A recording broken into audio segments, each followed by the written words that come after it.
Stay in there. Aren't they pretty?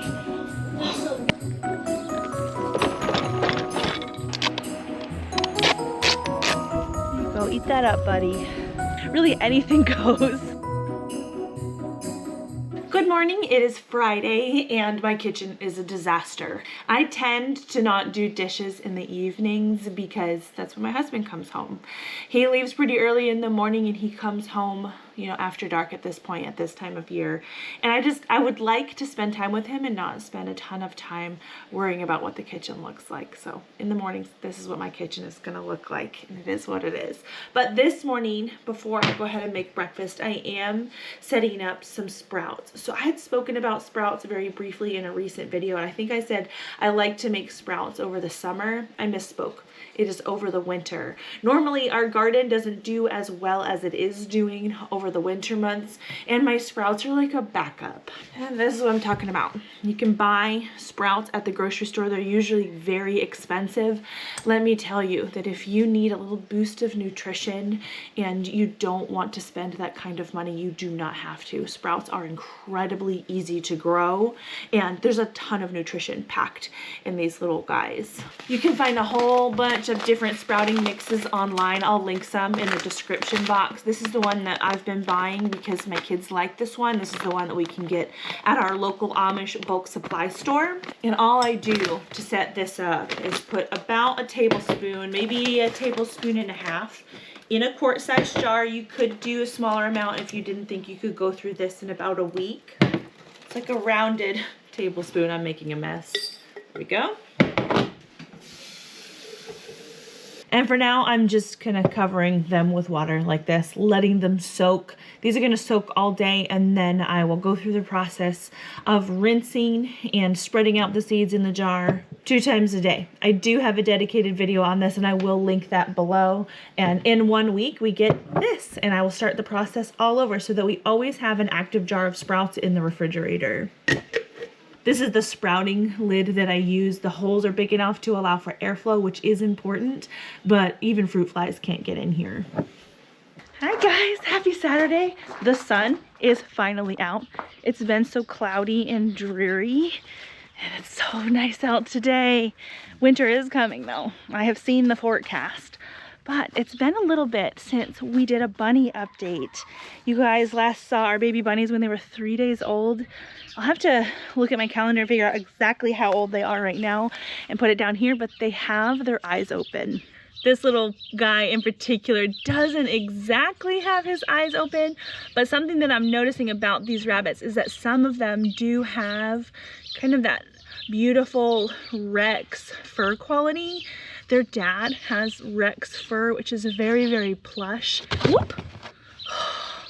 And lovely. Clearly they've got their hops. This one's got his eyes open. This is my favorite age. They are so cute. And their little ears go up when you scratch their cheeks. Adorable. Here's one of the little broken reds with her eyes open.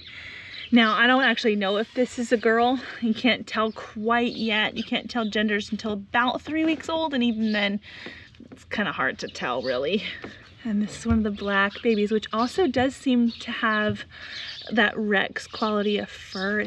It's like it looks curly, and it's a little bit shorter, a little bit closer to the body. Sausage here does still have all 8 of her babies. We're gonna take this guy down to the barn so I can show you the size comparison of this baby to a full-blood Californian. Oh, you guys are so cute. Stay in there.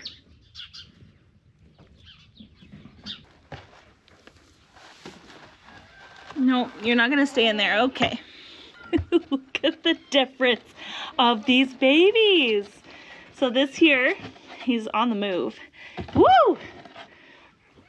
This here is a purebred Californian rabbit, and this is one of our pretty bunnies. Now, full disclosure, this rabbit, this little one down here, he's one of 8, and This little guy is a single. Now his mom had 6, so he didn't start out as like an abnormally large kit to begin with. Something happened to 4 of them at birth. 4 of them were lost on day 1, and then something happened to his little twin brother within the last few days. I don't know what happened to him. He's gone. My guess is that he passed away sometime in the last week, and Mama took care of it as prey animals do. She probably consumed him, which is strange to think about, but honestly quite amazing the lengths that they will go to in order to preserve their current nest. She was trying not to attract predators. And so, because he's an only bunny, this is quite a large rabbit. He would not be this big if he was sharing the milk with several other siblings, but he's not. So he's giant. I thought the difference of these bunnies was too cute not to share. Look at the size difference. And you guys are wild. Woo! They've got more hops than I really thought they would, but they grow up fast. Oh, it's a little bit drizzly. Hello, today is Monday. I actually skipped taking a video yesterday. Correction, I did take a video because I put in the drip irrigation in the greenhouse yesterday. So if you missed that video, I will link it down below. But I am going to do a little bit of stuff in the drizzle today. I wanted to give you an update on the mushrooms. And today I would like to bake some cookies with our pumpkin puree. So here's the mushroom tent. You can see our pearl oysters are pinning quite well. They call it pinning. When the mushrooms start to come up a little tiny bit, it looks like a whole bunch of pins in there, like a pin cushion. This one especially, look at that. Oyster mushrooms, really mushrooms in general, usually grow so fast. These guys essentially change by the hour. We've got a little bit of pinning over here too. I'm not seeing just a ton of growth out of my pink oysters just yet. Pink oysters tend to like it a little bit warmer, and right now it's 65 in the shed. I am going to leave this flap a little bit ajar. The humidity is nice, but airflow is also nice for mushrooms. So I'm gonna let them breathe a little bit. I have procured my nippers and my ice cream bucket. I was actually trying to beat the rain today, but I failed. I actually adulted and did my kitchen and did some laundry. Today is November 25th, and this is the state of the garden. Crazy how many tomato plants we still have thriving. We did have another frost come and settle the other day, and it did get my loofah. At least on this end, the end that's closer to that big tree over there, does have some living green leaves on it right now. Here are the remnants of the okra that we grew this year. I didn't do a lot of harvesting for eating, really. I don't know why. We had a few meals with okra, and then I was just kind of like, I'm over okra. This wasn't a huge okra loving year for me, but there's a bunch of pods on here that have a lot of seeds in them. We did just get our website back online, and I figured if someone wants to buy an okra pod, this would be a really fun way just to sell a seed packet, because that's essentially what this is. They're full of seeds. Now, these are probably not going to breed true. I don't know. This came from seed that I saved last year. These were Okinawa pink okra, but they did have a little bit of the characteristics of this other variety here that I grew next to them last year, a lot like this. This here is Alabama red okra, and it has ribbing, and there's just the slightest amount of ribbing on these Okinawa pink okras that I planted from saved seed from last year, and so I think they're a little bit of a cross, and I planted them next to each other again this year, so they may have crossed again. So this is just kind of like grab bag okra. You get what you get.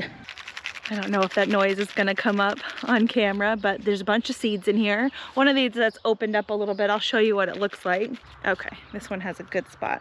So in between the ribs here, if we spread that just a little, you can see all of the seeds. There are tons of seeds in this okra pod, and each little rib, I know, the UPS man didn't stop.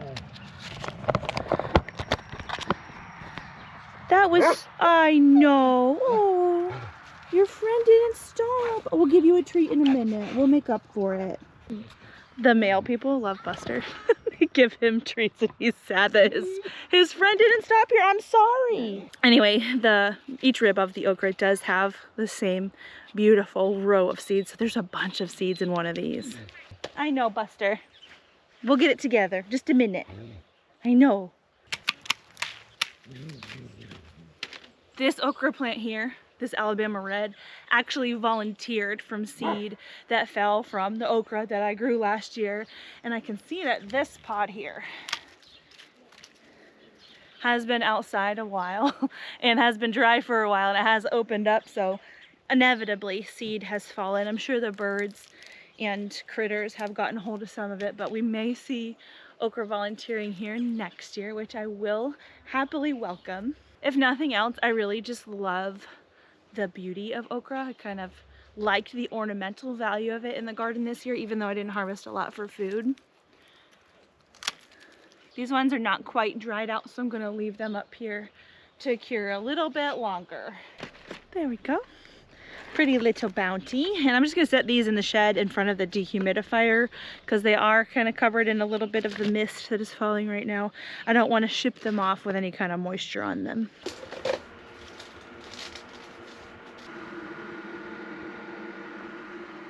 Okay, are you ready? We're going to do a good job. Not too crazy because you keep missing. Gentle. There we go. Okay, so I have this little recipe thing that I took, honestly, from my mom's house in Florida.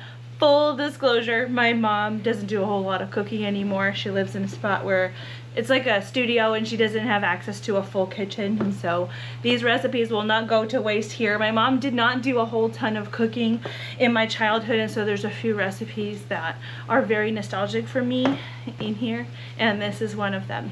This is the pumpkin cookies that she used to make every single year around this time, and they're nice and soft. They're like a cake, like a cakey cookie. So good. Now these are probably going to taste a little bit different from the cookies that my mom made when I was a kid, because I'm going to be using farm fresh ingredients, and farm fresh stuff always tastes different. So for example, it has 1 cup of oil. Very likely my mom had used canola oil, and I'm going to be using lard. And also we're using our homegrown and home canned pumpkin puree. All right, so we're gonna mix the wet ingredients first. 2 cups sugar, 2 eggs, and a can of pumpkin. This pumpkin puree is a little bit more moist than the pumpkin puree that you can buy at the grocery store. So I'm gonna keep that in mind as I kind of look at the consistency of my cookies later on. You can hang pumpkin puree in like a cheesecloth. Probably butter muslin is going to be best because it has a closer texture, and that will help drain out excess moisture, but I'm just going to err on adding more dry ingredients. I guess I'll get more cookies essentially in order to make up for the extra moisture.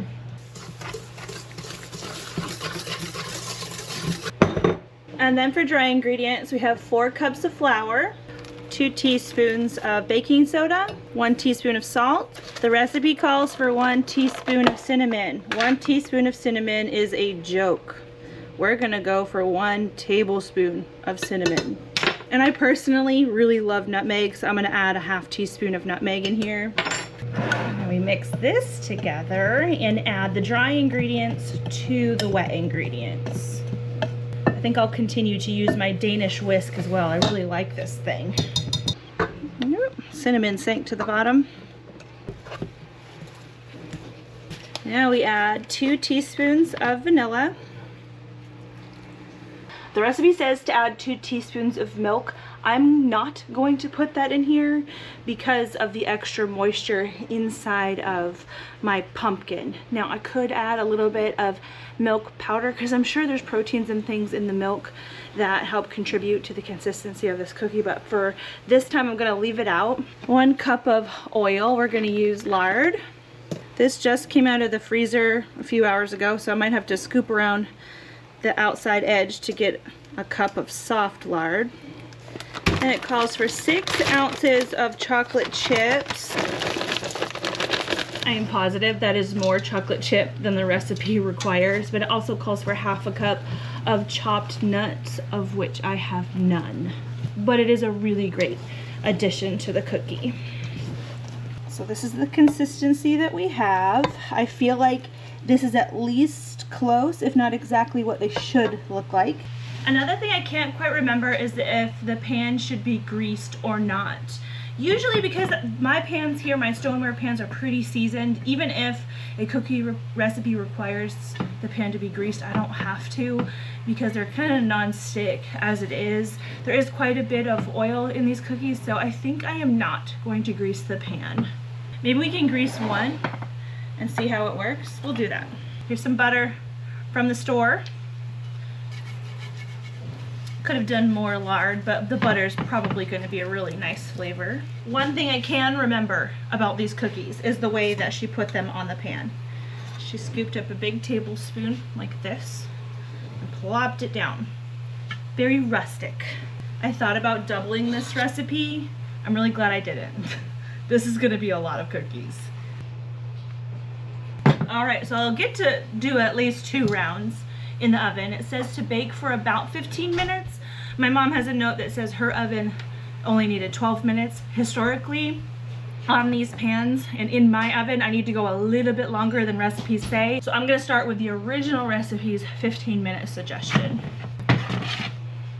Aren't they pretty? They're so good. They're so good. See, they did puff up some. Some of them are touching, and that will be fine. These are done. Got a second round to go in. These did take me 20 minutes. My okra has my cooling racks. I need to get some more. I need some of those real big ones that almost have like a grid pattern. I need the big ones because our family has grown a lot since I got those other ones. Now, these are coming off the pan fine. This is the one that hasn't been buttered.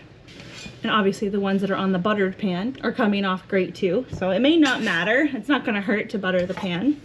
That's a lot of cookies. It's a lot of cookies, you're right. But there's the color on the bottom. So they did get a little bit more toasty on the bottom, which is totally normal. And these are best if you can let them cool a little bit. The temperature can sometimes overtake the flavor, so I'm gonna let these sit.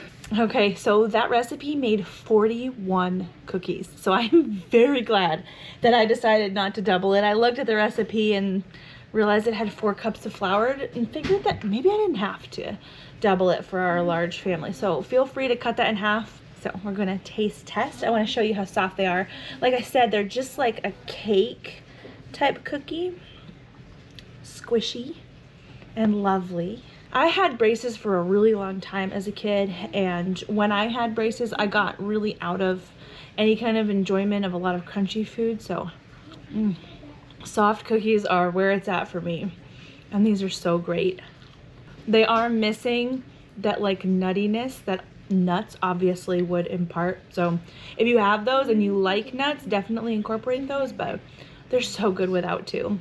I personally feel like these cookies are best on day 2. I can remember that from when I was a little kid, that they were good the first day, but the second day after being in storage, once these fully cool, I'll put them in an airtight container. They get this lovely moistness all around, like inside and out from being in storage.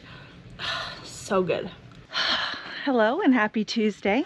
I've got a little bit of work to do on the greenhouse today. I recently did just put in some drip irrigation in there, but we're getting some temperatures that are quite cold. There's an Arctic blast on the way. I mean, we're gonna see some nights in the teens. So it's time that I shore up the greenhouse. There are some pretty significant rips and tears in the plastic. Are you thinning out your carrots? Is Monty helping you? He's playing with the weeds over there. What a cutie. Good, so the girls are thinning out some of their seedlings. We're gonna have to cover these for the temperatures that are coming up, okay? It's gonna be real cold. That's definitely one of those things with growing outdoors here. As we're going from record highs for the past few weeks to a record low, as far as like the historical averages, and that can really do a number on plants. They really need acclimation to certain extremes, and so even frost tender plants, if the dip happens way too quickly, they can get damaged. So they're gonna have to cover their plants, and mine will be in the greenhouse likely faring better because they're older too. Age of the plant really does matter. Hi, handsomes. Where's the rest of you? Oi. Havoc, I thought you were past that.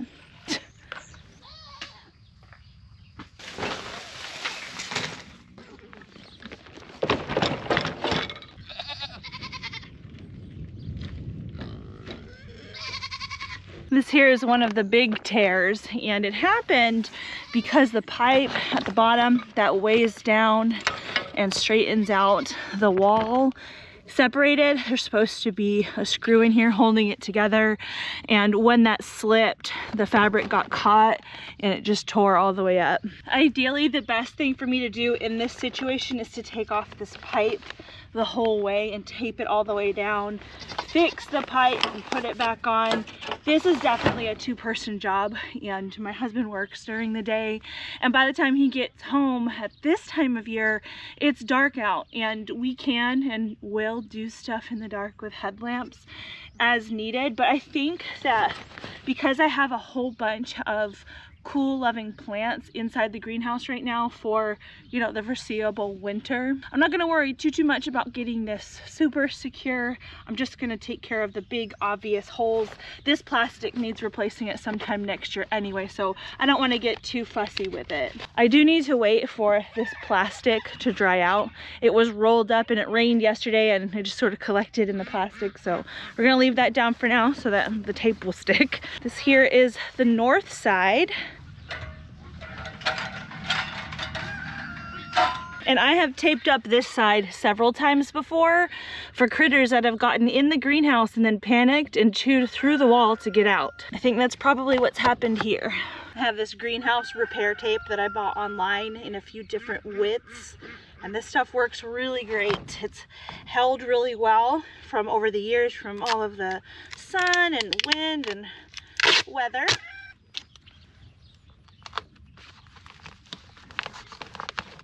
It would be best if I could get to the same hole from the inside and kind of sandwich the tape together, but this bed is here now and I can't do that. For a little while, I did have my goats in up next to the greenhouse, and sometimes they step on it, like they get up on the edge of the greenhouse with their feet and poke little holes. I can feel these indents where their feet were, but it doesn't feel like any of them have poked through. This roll-up side of the greenhouse has the same problem that the other side did. One of the pipes came undone and tore the plastic. So let's see, do I need to get the fatter one? Maybe not.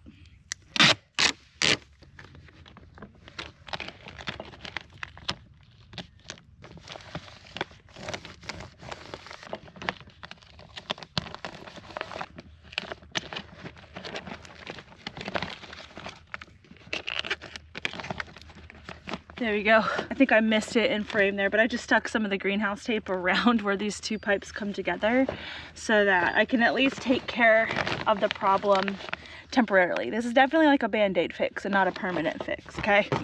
Because we have such mild winters, sometimes I'm needing to raise and lower the greenhouse walls a lot. This may change because we have the greenhouse fans in place this winter, and the fans are going to really help circulate the air, so I might actually be able to leave the sides down during the day most days. But in prior years, there was a lot of up and down that did affect the wall.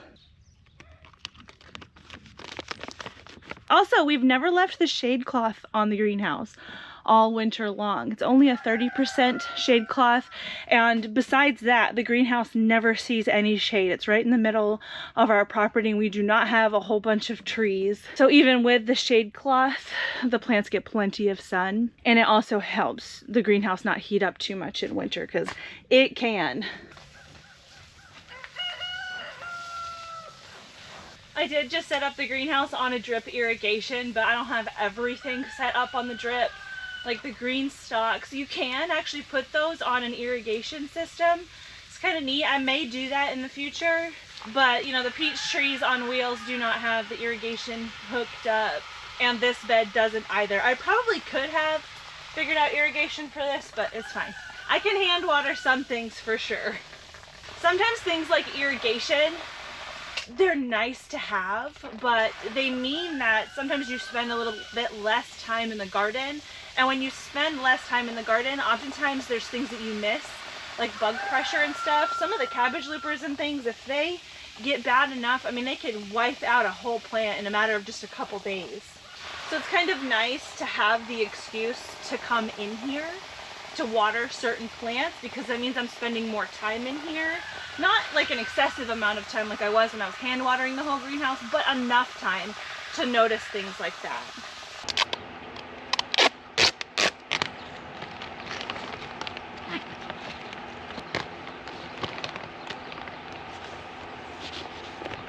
It's funny, even though my husband is not here right now, I can just hear him. He'll say, "Good enough for government work."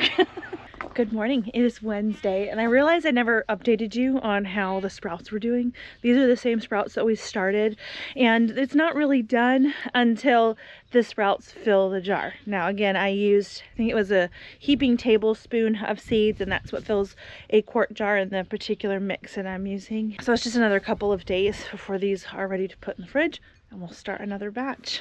Good morning, kind sir. I left this flake of hay out here in the rain. It looks like it's not moldy. I don't want to be feeding moldy hay to the goats. It's definitely not good for them. We are going to be getting some more rain later, so I think I'll just feed them in that one for now and give them some hay in their house. Are you girls out of hay too?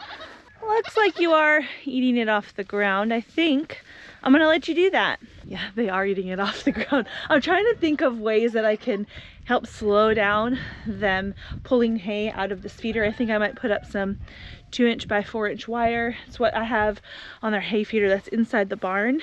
I'm gonna let them munch on what's on the ground for now. And let's move this hay to the boy pen. This is the last bit that I have of the not so great hay. This was the good hay that the girls are wasting. The boys have been eating this hay pretty well though. I'm gonna show you how I can carry this around even though it's kind of broken up. The hay bales come with 2 of the baling twine strands around them, and I just shorten them up to whatever makes sense for the level of hay that I have. Tie both ends into, you know, sort of handles like this. Put them together. There. Now we can walk around with it. Hey boys, you all in need of some hay? Let me put it away. Good morning, Miss Pig. Chloe girl. Farrell keeps cutting me off. I'd like to put it away. I know you want it. Okay.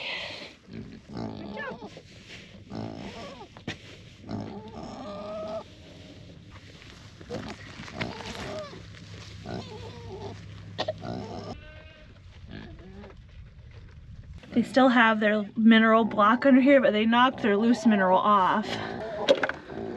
So I'm gonna fill this back up. Farrell, I don't have anything in here, honey. Go eat your hay. I'll be right back with your mineral. The goats are just like cats. There, now they're not in front of me, but you go to walk and a cat will step in front of you a million times. So will a goat. Poor Chloe, starved.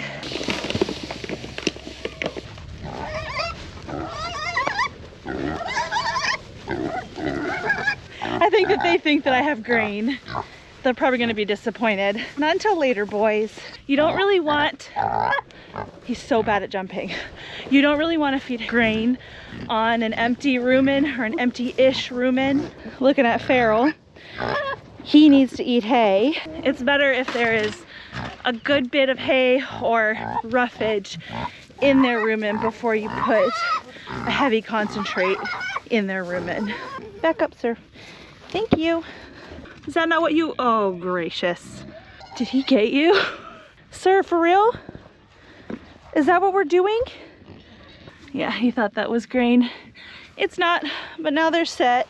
I did buy a big protein pail for boys. That's what I like to feed out here over the winter. It's 125 pounds. Usually I buy the little pails that you can get at like Tractor Supply and whatnot. We're trying to shift completely away from the big box feed stores for our regular needs.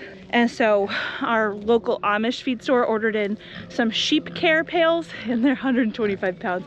They're really big. I think I'm gonna stick it under here to help keep it away from most weather, and then we'll see how they do with those, but that's not on today's video. There you go, eat that up, buddy.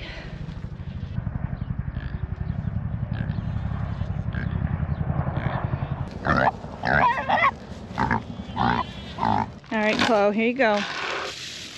I did find one more bale of like the kind of cruddy-ish hay. So I stuck that out here for them. They're apparently gonna eat it today, which is really good. But this is the 5th kind of random vloggy type homesteading video that I've posted this fall, and we're coming up on December. And if you followed the channel last year, you know that we did Vlogmas. I posted just about every day in the month of December leading up to Christmas, and I plan to do that again this year. Now the Vlogmas videos are a lot like what these videos are like, except for they're broken up. Instead of giving you like a longer video that covers multiple days, I'll just show you what I've been doing on any one single day, and it's kind of Christmassy themed. Not necessarily in the content, but sometimes the music is a little bit Christmassy, or like the activity I do will be a little bit Christmassy. Like last year we worked on some different Christmas presents together. Last year I made candles. So I do plan to do that again this year. It was really fun last year. It was a combination of fun, but also we had some really hard things happen in that same time. There was a tornado that went through one of the major cities close to us and really did some damage, and then we did lose the star of the show. Her name was Calamity. It was actually Clover's sister, got sick and died last year during Vlogmas. Obviously, we can't plan things like that, so really anything goes. But it's a homestead, it's a farm, that kind of thing happens. You make your plans, and then the farm comes up with other plans. And I think it's gonna be fun. If you missed last year's Vlogmas, I'm gonna put the playlist up here for you guys. Vlogmas starts in just a couple days, so I'll see you guys again very soon.